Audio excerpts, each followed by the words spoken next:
Hi, y'all. My name is Perren Young. I am 32 years old, and I moved to College Station from Blacksburg, Virginia, about 6 months ago to be with my fiance. And we just recently postponed a wedding, so facing some different challenges on arriving in College Station with maybe not things going exactly how we had planned. You got here like the weekend or Friday before everything shut down. The day of. The day the world shut down. Yeah, we got a text message from someone he works with on our way in saying, "Hey, everything's shutting down tonight," and about around 5, and we rolled in about 8 o'clock, and hey, welcome to College Station. And did you have all your stuff? Or we did. I did have all my stuff, and I did end up moving about a week earlier than I had planned because we didn't know how things were going to pan out, and I think he was getting a little anxious about it, which is not normal for him. He's a very calm, collected person, so we did end up making the move a little earlier than we thought. So you're in this special group of people that, well, two groups. One moved during a pandemic. Two was supposed to get married during a pandemic. So you guys have rescheduled, I guess, for later next year, May? Yes, moved it by almost exactly a year. Was that hard, like emailing or I guess reaching out to all your guests? No, everyone was super understanding, very, very easy to work with, very cooperative. We had the whole thing flipped in a couple hours. And, ultimately, a wedding's about you and your significant other and your relationship. But, Lyle brought up a very good point. The reason you do it with people is because it's a celebration. And we decided, hey, we still want to have that. Also, I've already done all the work. Yeah. And if you know me, weddings are not really my thing as far as I don't know, me being the bride gives me a little bit of anxiety. Yeah.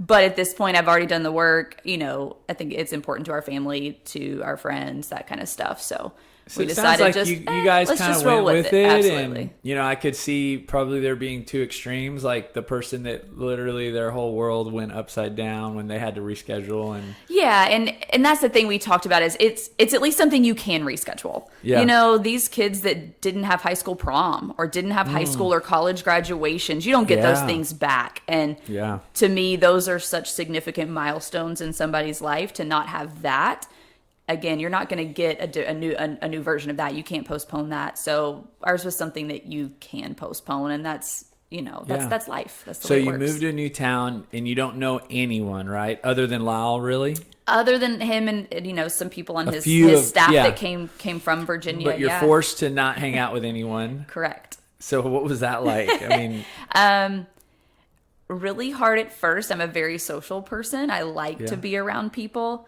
There was a lot of distractions right out the gate, getting the house set up, unloading the U-Haul, all those types of things. But when that kind of died down, I was like, what am I going to do? The gym was closed. He had been coming here before. So when it reopened, I guess at some point in May, but we didn't come back until June. He was like, we're going to wait till June. I was like, are we? He was like, we are. I was like, that's literally the meanest thing you've ever done to me. But it was great. And obviously being able to come back to the gym was a huge game changer from just a social standpoint, even just a psychological standpoint of being able to get out of the house, to be more active and not have to pick up the same med ball I have in my garage. I'm like, just another one. I don't even care if it's the exact same one. It's just not that one. Was really, really good. So Virginia's home, like Texas, like forever? No, I'm from Memphis, Tennessee. Okay. So grew up, Germantown, just outside of Memphis. I went to school at Ole Miss. After I graduated, I began coaching much younger than that, but I began coaching college cheerleading after I graduated. So 3 years at Ole Miss after I graduated, coaching there, and then I coached at Virginia Tech for 7 years and then made the move here. So were you competitive cheerleader? A little. I was more a gymnast growing up, transitioned to cheerleading about my senior year of high school for an Allstar team. So first time I had ever held pom-poms, I had ever cheered for a game, done any of that was at Ole Miss as a freshman. So that concept was very new to me, but the world of So what is, and I know there is a difference, gymnastics and cheerleading, what are the differences? Gymnastics is, vault, bars, beam, floor, all the apparatuses, that type of stuff. Whereas cheerleading is, hey, let me trust this no-name person to toss me up in the air and catch me on the way down. Both being sports, right? For sure. For sure. Very different sports. Very different mentalities. Gymnastics, you do everything right. You get your score based off of what you did. Cheerleading, you do everything right. Everyone else on the floor does everything wrong. You get your score based off how you do as a team. How far, now you were a gymnast before? Yes, I started gymnastics at about the age of 6 and then stopped my junior year of high school. I was a level 9, was the last year I competed, last couple of years I competed as a level 9 in the state of Tennessee, and then made the transition over to cheerleading. What got you into gymnastics? Well, I often tell my parents, hey, why didn't you ever sign me up for soccer? Like every little kid under the age of 4 does soccer nowadays. They were like, you wouldn't go. And I was like, well, to be fair, I also hate to run. Maybe I knew that before I knew that. But I think they got tired of me just rolling off the couch and inventing my own, gymnastics at home, and we're like, this is not going to end well. We need some guidance. And they took me, and I loved it. And I think I loved the discipline even from a young age. Obviously I had a lot of energy to burn as a kid, and I think my parents loved that too. And we had a lot of great gym options in town, and I'm not even sure how I ended up at the one that I ended up with. And actually my former gymnastics coaches CrossFit now in Memphis, and last time I went home, I went to the gym he was at and worked out with him. He's competed in the games, and he has a really cool story too, so that was really, really neat. Spent over a decade of my life at that gym with him, and his daughter is my age, so we were on the same team coming up together, and really cool to kind of see him make that flip. And I probably, again, hadn't seen him in 8 or 9 years. And then the next time I see him, I'm rolling into his CrossFit gym. What are some memories in that decade that stand out of doing gymnastics from 6 to junior high? Oh gosh, there's so many. It's obviously, when you have success in competition, that's always something that's going to be highlighted. But looking back, it was probably the discipline level. It's even when I was coaching later in life, you can tell the kids that came in that are on your team that were former gymnasts, their discipline level was just different than if they came out of a cheer gym. Not necessarily better or worse, just... You mentioned discipline earlier, so expand on it a little bit for what that means. Not that there's not an expectation in other sports to be perfect, but there's more room for error. Gymnastics is all about, can I get the perfect 10?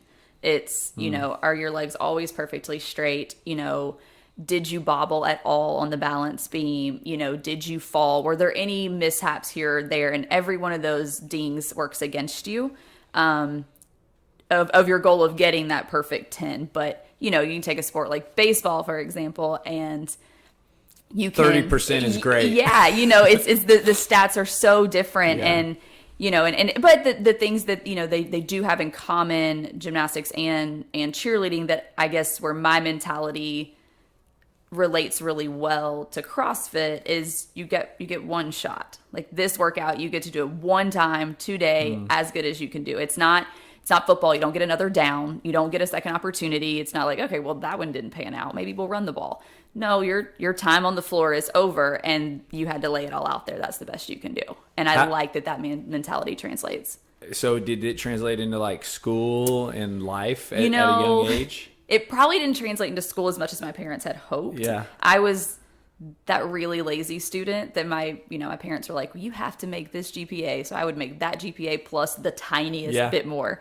I wish I had the grind to want to work a little bit harder in school. Now I had certain subjects that I loved that I would push a little harder in, but overall I kind of knew what I had to do, if that makes sense. But I do see that sometimes in here too, where I'm like, oh, maybe that don't feel so great today because I didn't do it quite as good as I could have yesterday. But gymnastics, you were always striving for the best. For sure. And it's a very mental sport because there's really no other outside factors but you. I mean, that balance beam, it's not going to move. It's going to sit there. It is stationary. This is its job. You are the one working around it. So if something goes wrong, that's on you. It's an inside sport. There's no weather. There's no strong gust of wind that came through. It's 100% you. So I think that can make it a very mentally taxing thing that you are the only factor. What's something you wish you would have known then that you for sure know now at 32?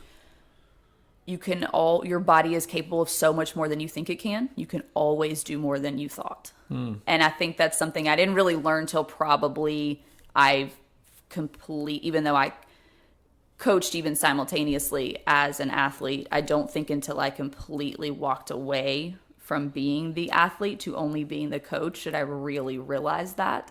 And that's something that I don't know. I don't know if it's maturity. I don't know if it's something you just have. I don't know if it's something you do develop that just clicks one day. But it's also one of the hardest things for an athlete to understand, because, they're looking at you going, no, you don't understand. I'm afraid, and that's a big thing in cheerleading: fear, trust.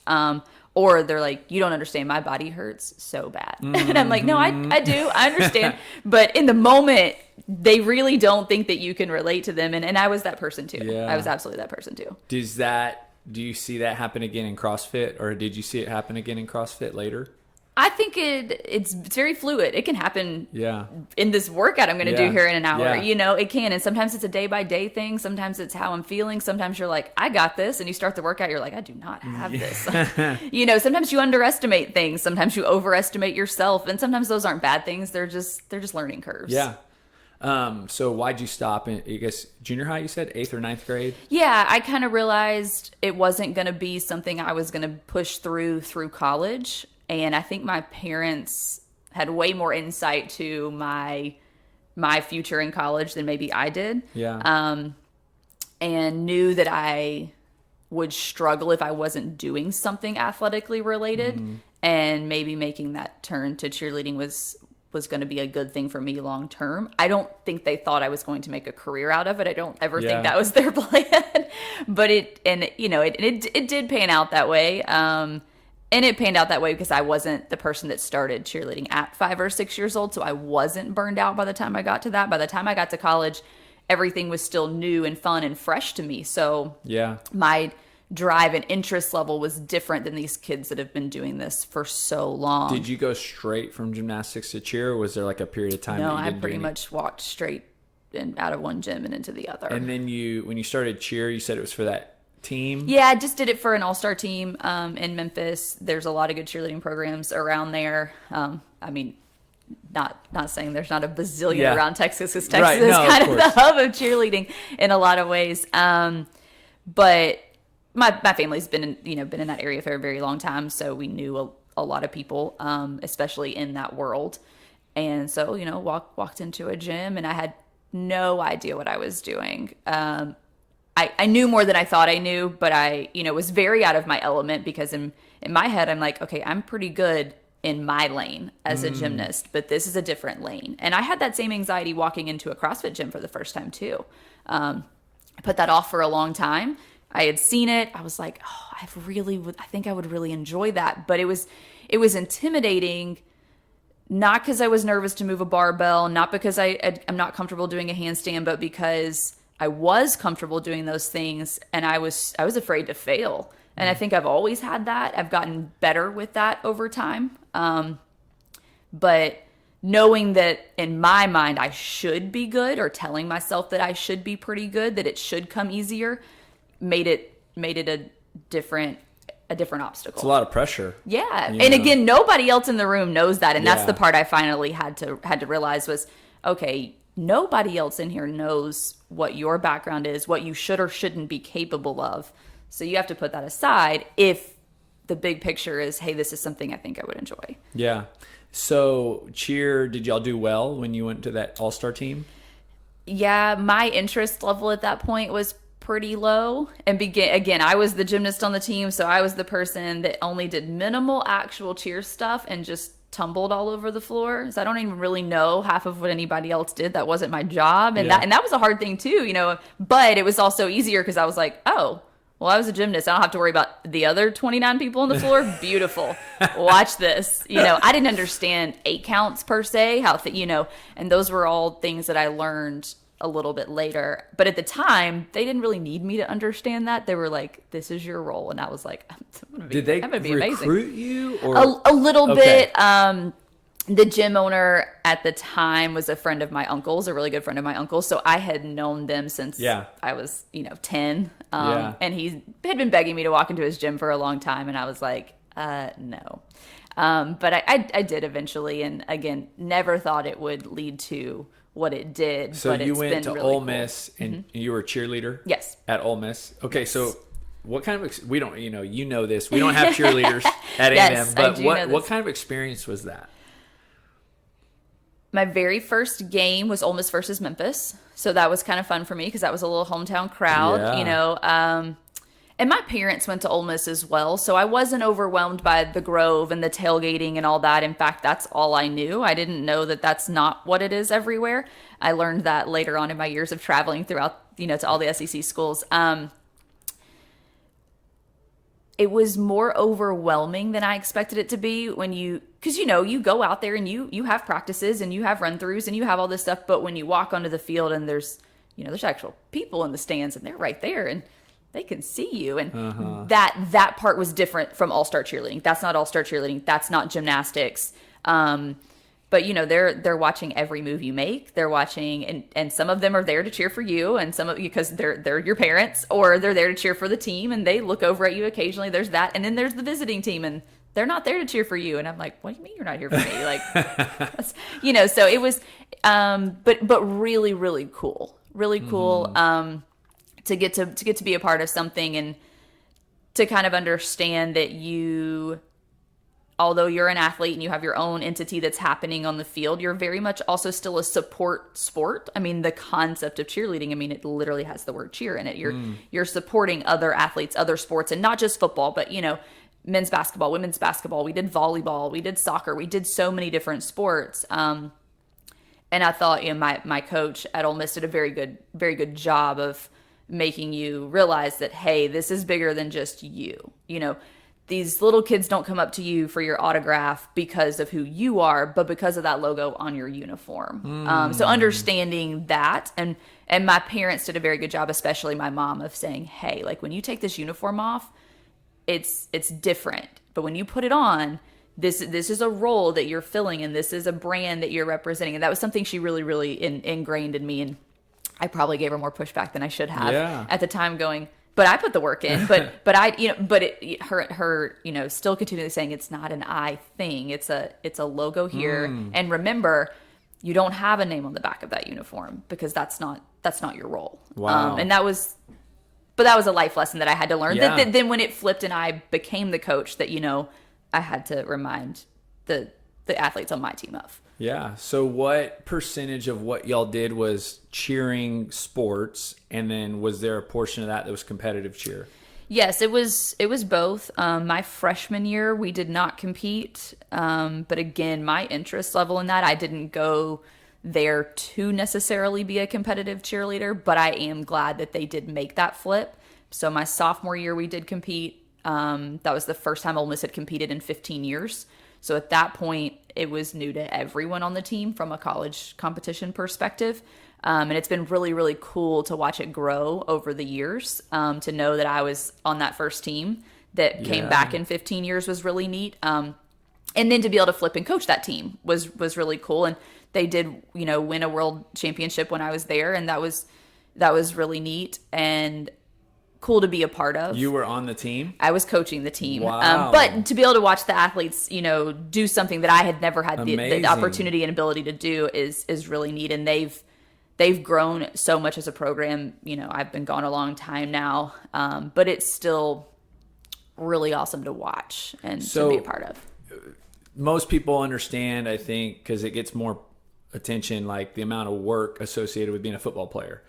Maybe even a basketball player, baseball player, maybe a sport. Like a lot of times people don't understand that cheerleaders probably put in equal, if not more. I don't know how much. Like what is the day, like collegiate cheerleading time that you have to put in to prepare for games, to prepare for competition? Like what does that year-round schedule season look like? I'm not sure it's necessarily more or less than take any sport you just named, but I think the factor that probably took a toll on me more than I realized at the time, but that I definitely saw as a coach that would take a toll on the team, is that it is year round, because you are doing football and then you have a competition season and then you have men's and women's basketball. And that's just hitting the highlights of the sport that you do every game for, not touching some of the in-between Olympic sports. So that's the thing, is there really is no off season. And that's the part that can become a lot. Yeah.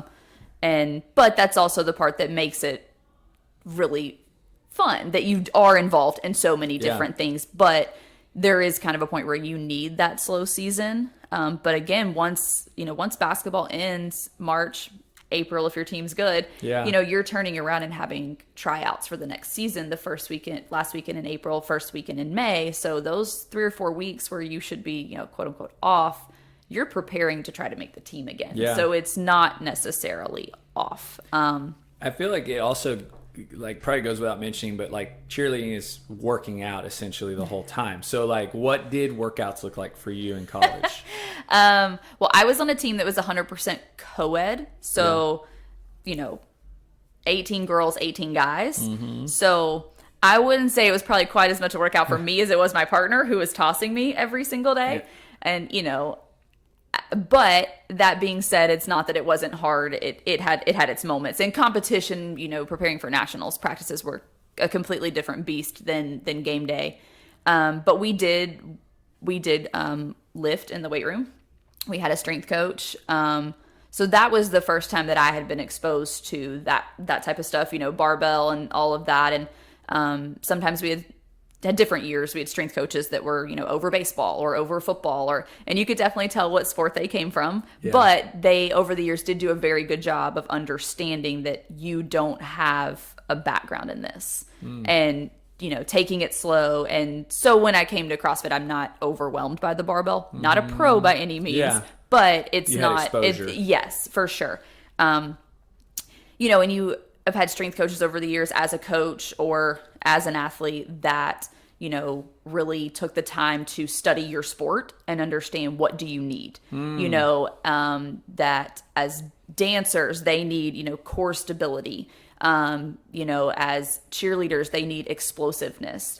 Speed is really important. And I think it's very much a new area, and combining cheerleading with weightlifting over the past, I would say, decade is very much a new concept, because same thing, why do you need to work out when you're lifting people at practice? Well, because you're also lifting the same person, the same size person. You're not, are you working on how fast you're being from the top to the bottom? Just stuff like that. Yeah. And so it's very much a new science on what workouts do you do with cheerleaders and what's going to be beneficial for them. How different from gymnastics would you call the workouts? From a we'll call it, to be simple, from a body perspective, demands of your physical exertion. Ooh, there's some overlap, because there's still a lot of body control in cheerleading like there is gymnastics. So, hollow body holds, understanding body positions, how to move from one to the next. But I would say gymnastics, again, is all body weight based. Whereas when you start putting in the weights, it's kind of a different beast. But you also had a lot of girls that would shy away from it. And sometimes it was just outside of their comfort zone. Sometimes it was, the mentality of, I can't lift all this weight. I'm going to put on weight. I'm going to, and that's very much a thing in the world of cheerleading too. And gymnastics as well. I think I never thought about it as a gymnast, probably because I was younger. But cheerleading, when someone's physically picking you up every day, and my partner, would be like, did you eat for lunch? I'm like, don't you worry about that.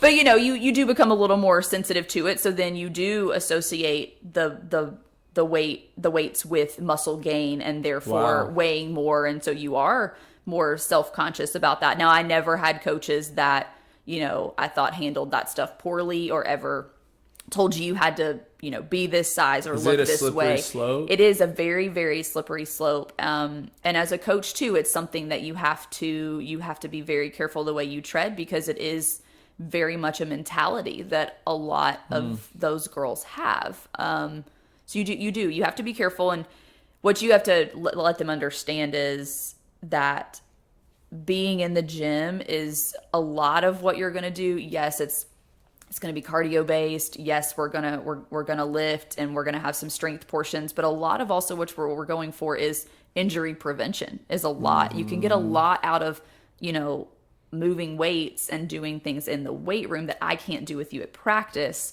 that are also injury prevention. And that's a big thing. That's a really, really big thing. Yeah. No, I think, it's so cool that you went from athlete to coach, because you kind of learned so many cool things that hopefully helped you whenever you started communicating. So you graduated college, went straight to coaching at Ole Miss, like an assistant coaching? Yes, assistant coaching about 3 weeks after I finished school. So wow. I had 1 semester left, and my coach was kind of like, hey, are you going to try out again, or would you rather do this? And I was like, oh my gosh. 1, my body's done.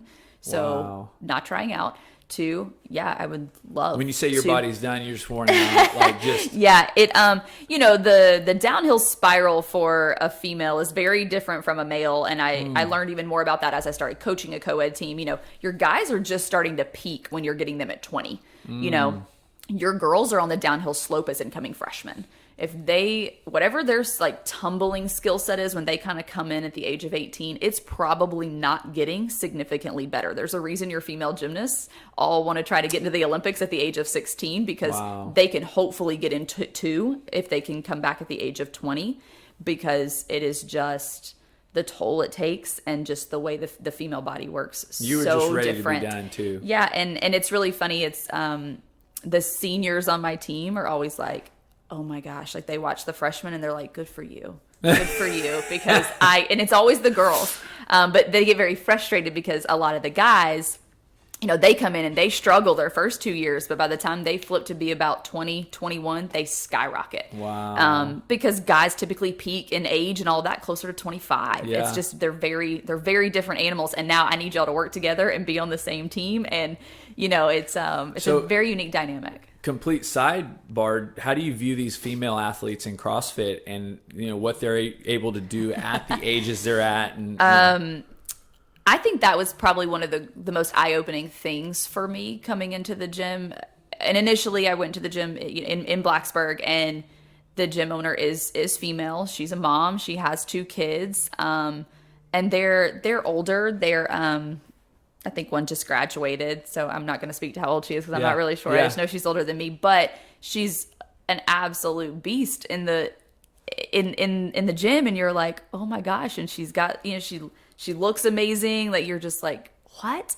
But it was very mind blowing for me at first, because a lot of what I'd watched over the years is the female struggle with this downward slope, and I know how they feel. It was exactly how I felt. And a lot of it's just wear and tear on your body. A lot of it is age. A lot of it is the sport specific stuff they're trying to do. But I think that's probably one of my favorite things about, I come to the 9:30 class. I do think that watching a lot of parents in the room. Typically, Lyle and I are the only non-parents in the room. But watching especially the females, I think is so inspiring, and I don't think they probably realize that I think that, but that's okay. They're not supposed to. But the fact that not just what your body goes through and the way it has to bounce back from having kids, but even just to be able to get up and show up and be here and work hard with kids. I can barely get myself here sometimes, and I'm like, all I had to do was let the dog out this morning. You had all kinds of stuff going on before 9 o'clock that I wouldn't even have tackled in a whole day. Because kids are exhausting, but the fact that they have that drive and will to want to be here, and there's days where they come in and they're like, I'm here, and I might lay down and take a nap, and I'm like, I don't blame you. It almost makes you look like a college student, like who has no will to be there. I'm like, how? Yeah, how that's do a great. How do you I not like that. have it? That's good. But I think they've searched beyond themselves to find that. They've had to search beyond themselves to find that. It's, are they doing it for their family? Are they doing it for themselves? And it doesn't really matter. They have a reason that gets them there. Yeah. So You were 7 years at Ole Miss coaching? 3 years coaching. 3 years. 4 years as a Then as you athlete, went yeah. to Virginia. Virginia Tech. Virginia Tech, coached there. Yes. 7 years there. Oh, that's where it was 7. Roles similar at both? I was the head coach of the cheer and the dance team and the mascot at Virginia Tech. So a little bit different. I rolled in at 25 and thought I knew what I was doing. And in some ways I did. And in other ways, my first season there, that team taught me way more than I ever taught them. A lot like A&M, they're a very traditional school. They are a public military institution, very, very proud of their community, of their school colors, which I still think are bad, but they really did grow on me. And they were like, maroon and orange, they're so unique. No one has them. That's because no one wanted them. But they really do embrace them, and it is really cool, and it's a really, really, really, really cool atmosphere to be a part of. And so I had to kind of step back and go, okay, I know cheerleading. I know a little bit about dance, not as much. There's a reason I hired a dance coach who was phenomenal. But I had to step back and go, okay, teach me Virginia Tech. Because how am I going to come out here and lead a crowd and, do all these things and, incorporate their culture if I don't know it. And so that's, and that's what I spent a lot of my first few months doing there. And that was hard as the younger first year head coach, to not want to completely take the reins of everything. So that was definitely a learning curve for me, but absolutely. And it was terrifying to leave Ole Miss. It's only it's where my parents went. It's where I went. My brother was currently in school there. It's an hour from my hometown.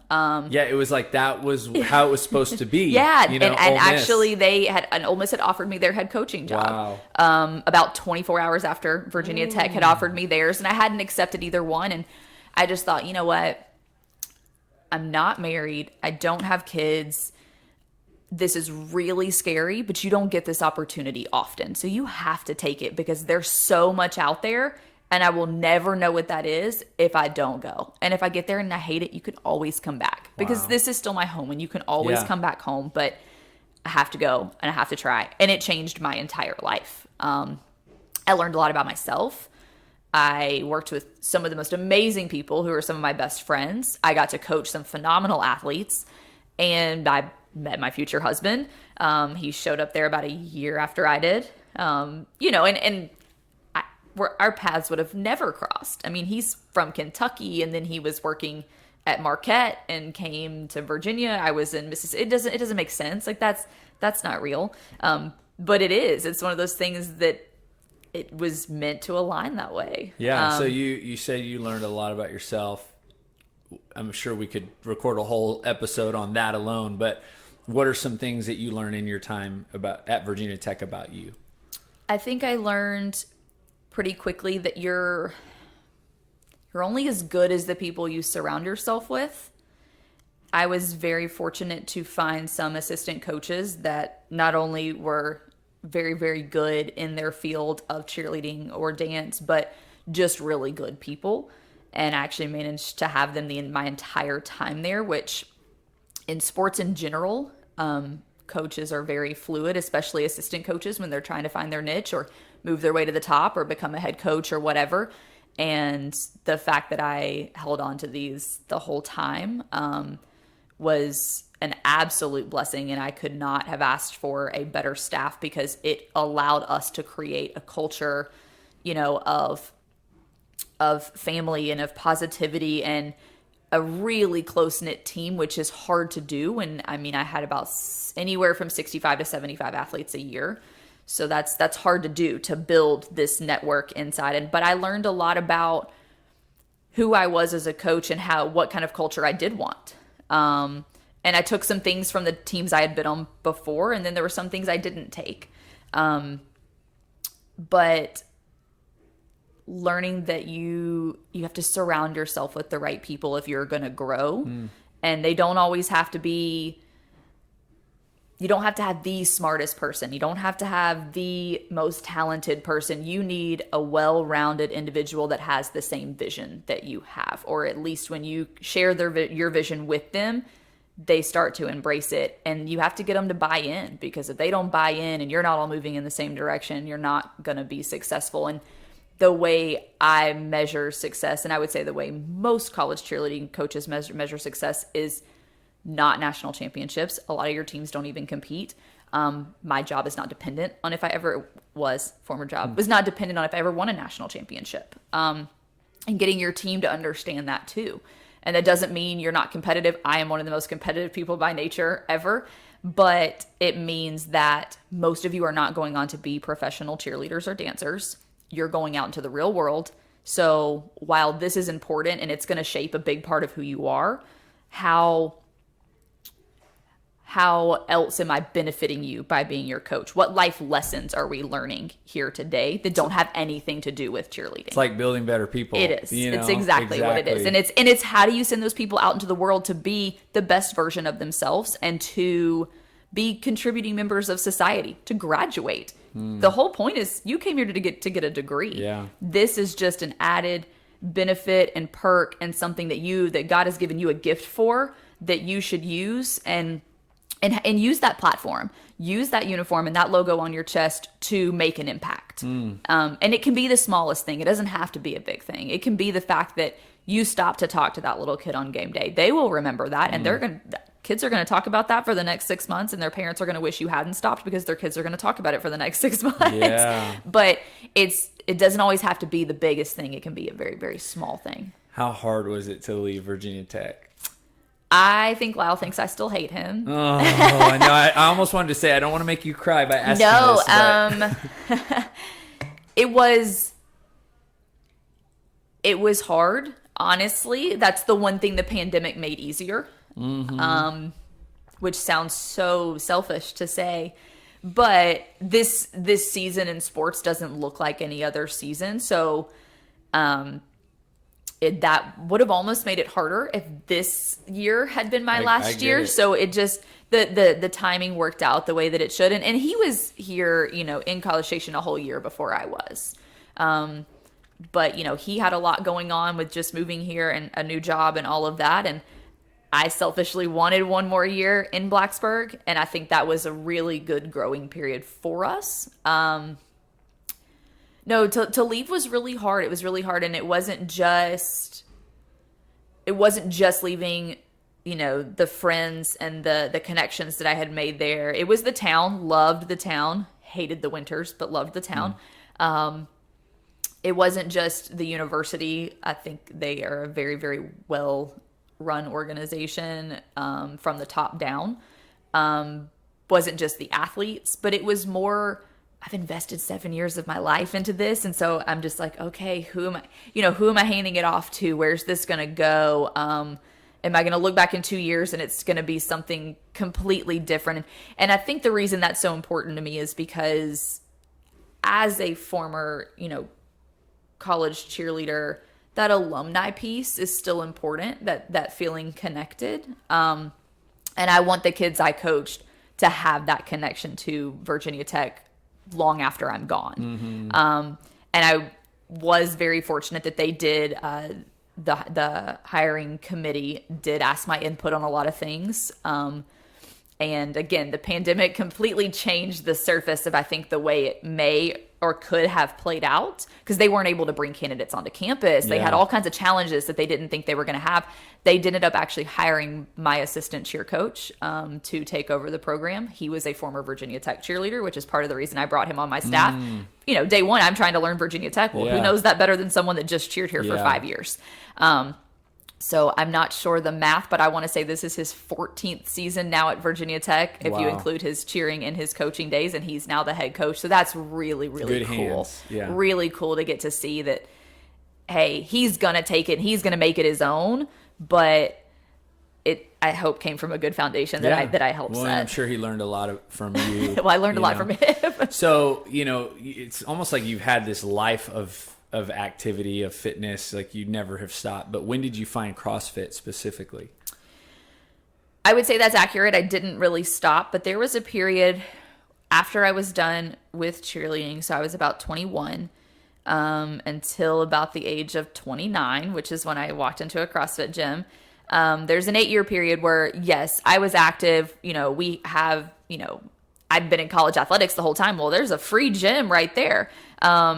So that, and I think that was part of my hesitation, apart from what I, touched on earlier about the intimidation factor and setting certain expectations for yourself was, how am I going to pay for a gym when if I walk down the stairs from my office, there's a free gym. But there's also a different accountability level. When you pay to go, you better believe I've done the math and I'm like, it's $10 a class. I better go 5 days a week. Right. you have to do that. But I think I'd talked about it for so long that Lyle finally was like, we're going. If you can't just talk about it. We have to do it. And I was like, but I think you're going to be really bad. And he was like, oh, we're getting confident already, So he went with me, and it was, I'll never forget the first workout. We get there early because we have to fill out the paperwork, and we're waiting, and I'm watching, and they're doing power cleans and then lateral burpees. And I'm watching going, I can do that. Okay.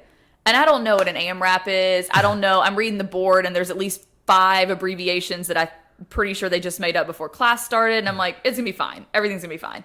We start going. And at one point I was like, you're going to die. You're not going to make it.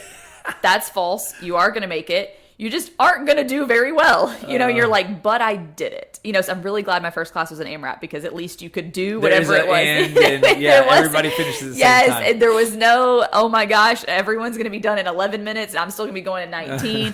So that was probably a really good intro for me, but it still slapped me in the face enough to know that, hey, you knew this was going to be hard, but it's going to take a little bit more than you thought if you want to be, if you want to be able to hang. I don't have to be good, but I want to be able to hang. Yeah. And that was fun. That was real fun. Did you, or when did you get hooked? Oh gosh, probably instantly. Yeah. I don't think it took long, and I think that's part of what I was afraid of too. I can be very obsessive over things, and so no, absolutely. We walked out, and I was like, I want to do this. And he's like, were you there? Were you there? I was like, no, I was there. And he was like, we almost didn't make it. I'm like, you're right. We didn't, but we made it. I was like, it's only going to get better. And imagine how much more fun it's going to be when it gets easier. Yeah. And there's definitely been obstacles along the way, but I think the thing that I do love about it, somebody told me this once, one of the coaches at the former gym said this, and he was so right, is it doesn't matter who you are, how good you are, what skill you may or may not have, you can be humbled on any given day walking into a CrossFit gym. You can be humbled on any given day. Anybody can make a workout as hard as they want. That's right. And it's so true, because there's days where I look at it and I'm like, I got this. And the next day I'm like, oh my, what is that? You're like, no human being can do that. And then you see somebody do it, which is also, you're like, okay, well, no human being but that guy. Yeah. But you can be humbled any given day walking in here. And I think that's what I love about it. So let's highlight this recent muscle up, because I feel like it's worth bragging on you and sharing the mental process that only you know. But, had you never gotten a ring muscle up before? But you had a bar muscle up. Yes. And you're over there working out on them. And do you know what you're working on? Or are you just working on them? Or are you trying to, this was, I guess, 6 weeks ago, maybe? I just knew that I really wanted one. Yeah. I don't have to be the best at everything, but I at least want to be able to do everything. If it's in a workout and there's 5 in the workout and I can do 1, at least I want to be able to do it, make an attempt. And that was on my list of a handful of things that I could not do or thought I could not do. I've always found the rings a little bit intimidating. That is not a female gymnast apparatus. And so, unlike every female gymnastics apparatus, the rings move, and that's a different, a different beast. And so I was very intimidated by them. And also, when you watch male gymnasts do the rings, you're like, what is that? What is the Iron Cross? Have you seen? No, that's not real. So that's, so it was a little bit intimidating, but kind of had to work through the phases of, hey, you have to learn how to kip. I'm like, but I can kip. I can do this. Like, but it was putting it all together. And it was something every day that something new would click I was like, oh, that's the way it's supposed to feel. But I failed a lot. Now, you didn't let me do too many reps that I failed so much that I wasn't willing to come back and try it the next day, which was probably a good thing. But no, that's probably the one thing coming in here that I had zero exposure to. That it's not that I didn't have to work for the other stuff, because I did, but handstand push-ups, the toes to bar, that stuff was not outside my comfort zone. The rings were outside of my comfort zone, which is probably why 3 years into CrossFit is when I decided that, I decided before I moved, but then the pandemic hit. So my timeline did get pushed, but that's when I decided I wanted to have it. And I think it's because I just hadn't worked up the courage to really want to try it yet. Yeah. A little bit because I was afraid of failure. Wasn't afraid of hurting myself. It's not that I just think midair I'm going to let go of the rings and spaz out. But, it was a little bit of that fear of, but what if you can't do it? Because I haven't really met that completely. There'll be a weight I can't do. There'll be a number of reps I can't do. I mean, there's all kinds of stuff. Like I said, you can be humbled any day coming in here. But it was, what if the end result is that I actually can't do it? I think I was afraid of that. Now I know that I can do it. I still have to string them together. I have to not, have to take a 10-minute break after I do the one. So we still have a long way to go before we're able to do anything with it. And that's what I love about CrossFit is, like, it doesn't matter what you do. There's always a next, right? There's always something to work towards. And that's the gymnastics cheerleading mentality too. There's always a new skill. There's always a new version of this or of that. And so it's an endless, how good can I be, and where does it end? Like how much more do I have left to tap into? Which keeps you hungry, absolutely working. So you're doing the in-house competition with Alicia. Yes. So what are you looking forward to? Like what is something? Have you done a competition before? I have, and had no idea what I was getting into then. I did one at a gym. It was not an in-house competition, but it was hosted by a gym not far from where we were in Blacksburg. But several people from our gym went, and a lot of them, were competing. A lot of them had previous competition experience. So really great to have them there to tell me what I was doing, because I had no clue. So I'm just competitive, and I just want to do as good as I can. That's awesome. And sometimes, like we talked about the qualifier workout the other day, I'm like, my goal is just to have a tie break time. I'm not like, I'm looking at this workout going, I am 5'2", and this was designed by someone over 6 feet, because you put wall balls and rowing together and you gave me nothing to work with, so just get to the pull-up bar. And that's kind of how I tackle most workouts when I come in. Sometimes I look at it and go, okay, this is something I feel like I should really excel at. So this is my goal. Maybe it's a time, maybe it's a certain number of reps. But some days I come in and I'm like, okay, this is not really my workout, but my goal today is just to do all the double unders unbroken. Who cares about the rest of it?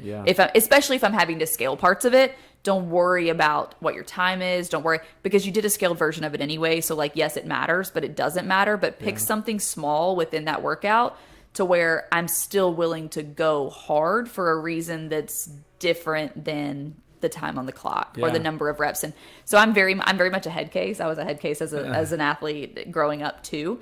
But I know that about myself enough that I know I have to play the mental game. Like if it's a 21-15-9, I can't do 7-7-7. No, because then I know the second set of 7 is just as hard as the previous set of 7. But if I can do, 8-7-6, it got easier by 1 rep each time. Even though, despite the fact that now you've done 20 reps when you get to the end, you can't think about it that way. So I play a lot of mental math games with myself too. How is it for you transition from coach, basically the head coach position, to almost a student again, athlete in a gym, right? A CrossFit gym, when you're, even the last 3 years, you've slowly been, you probably knew more than most, but at the same time, you go from, knowing it all or telling everybody what to do to now I'm learning and having to be coachable again. I really enjoy it, actually. I think that's how coaches grow, is they're under the leadership of other coaches. There's a reason you go to seminars. There's a reason you go to workshops and you do those things. And for an interesting dynamic, one of the coaches at our previous gym was a kid on my team. Wow. It's kind of how I recruited him, was out of the CrossFit gym, but he was one of my coaches. So that was an interesting dynamic to where, I would go to a 4 o'clock class, and he would be coaching from 4 to 5, and we'd have practice at 6, and now I'm his coach. And that's also just, we had a mutual respect for the other one.